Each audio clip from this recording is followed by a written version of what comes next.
Հակակոռուպցիոն դատարանում դատավոր Վահե Դոլմազյանի նախագահությամբ մեկնարկել է ուժեղ Հայաստան կուսակցության առաջնորդ, գործարար և բարերար Սամվել Կարապետյանի գործով դատական նիստը։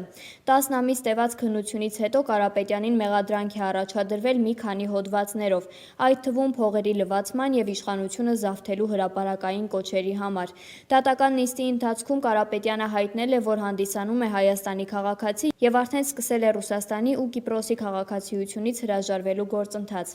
Դատախազը պահանջել է ևս 3 ամսով երկարաձգել Կարապետյանի տնային կալանքը։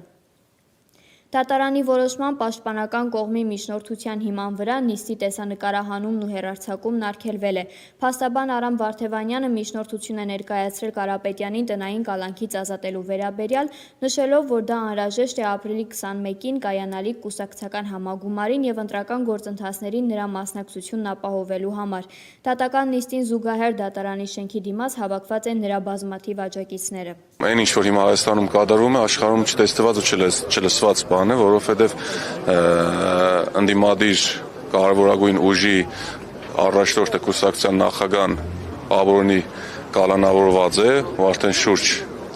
1 տարի է կալանավորված, ու փաստացի ինչ է ստացվում, չի կարող իր քաղաքացիների, ընտրողների հասարակության հետ շփվել, ու այստեղ խոսքն ու կարևոր մեխը, այսպես ասած, այն է, որ գործը Աբորինի է, գործը կարված է։ Սա ընդամենը Նիկոլ Փաշինյանի վախերի արդացոլանքն է, որը ամեն օր ապացուցում է, բայց ելի եմ կրկնում, շատ մեծ հույս ունեմ, որ այսօր դատարանը կգտնվի իր բարձունքում, աշտար որոշումներ կկայացնի, կողմը սկսած այս փուլից ամեն ինչ կլինի օրենքի շրջանակում։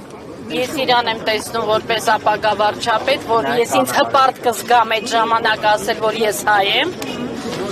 ամեն եւ ճանաչում եմ իրան դեռ 90-ական թվերից, մի բարերար մարդ, որը մեծատառով մարդ է, որը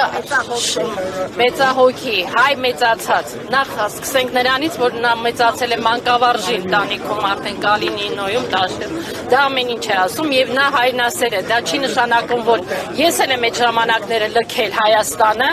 ստիպված լինելը, որտեւ իմ ամուսնուն եւ իմ ընտանիքին եւ չէին թողնում բիզնեսը մալի բիզնեսը զարգացնել։ Մենք ստիպված ենք եղել լքելով, բայց դա չի նշանակում, որ ինքը հայրենասեր չի։